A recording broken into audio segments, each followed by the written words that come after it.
Number 4. Pontius Pilate, the Roman governor who washed his hands. Pontius Pilate, the fifth Roman governor of Judea, a man appointed by Emperor Tiberius to maintain order in a land simmering with religious tension. For nearly a decade, Pilate ruled from the coastal city of Caesarea, traveling to Jerusalem during feasts to keep an eye on the crowds. He was no stranger to controversy. History tells us he had a reputation for cruelty, stubbornness, and insensitivity to Jewish customs.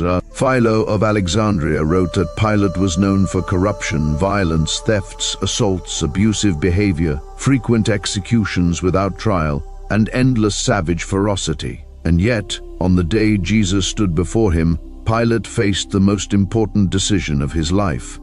When Jesus was brought to him by the Jewish leaders, Pilate quickly realized the charges were built on envy and political maneuvering. John chapter 18 verse 33, chapter 36 verse 37 records his private conversation with Jesus. Then Pilate entered into the judgment hall again and called Jesus and said unto him, "Art thou the King of the Jews?" Jesus answered, "My kingdom is not of this world. To this end was I born, and for this cause came I into the world, that I should bear witness unto the truth." Pilate was unsettled.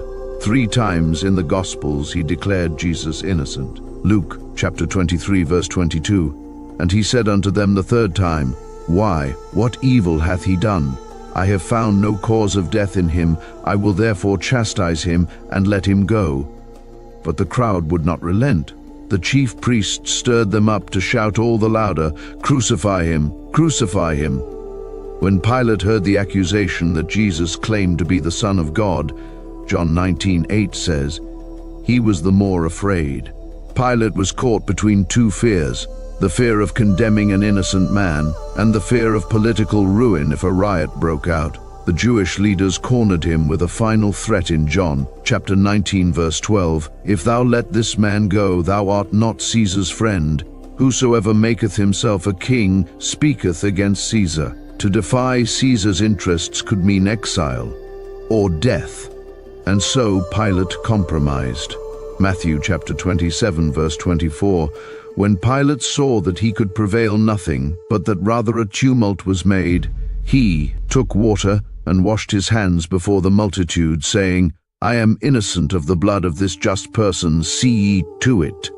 But no amount of water could wash away his guilt. The decision was made. Jesus was scourged, mocked, and handed over to be crucified. The Bible is silent on Pilate's later years, but history is not. Eusebius, the early church historian, records that Pilate's governorship ended in disgrace. In AD 36, after mishandling another uprising, he was summoned to Rome by Emperor Tiberius to answer for his actions. Before he could face trial, Tiberius died, and Caligula became emperor. Pilate was removed from office and exiled to Gaul, modern-day France. There, Eusebius writes, consumed by depression and dishonor, Pilate took his own life. Other traditions suggest he was executed by imperial order. Either way, his end was marked by shame. Even in death, his name remains forever linked to the crucifixion of Christ. Every time believers recite the Apostles' Creed, they remember he suffered under Pontius Pilate, was crucified, dead, and buried. Pilate's tragedy was not ignorance, it was indecision. He knew the truth. He looked truth in the eyes, and still chose political safety over eternal justice. His story warns us, silence in the face of truth is itself a decision, and it has eternal consequences.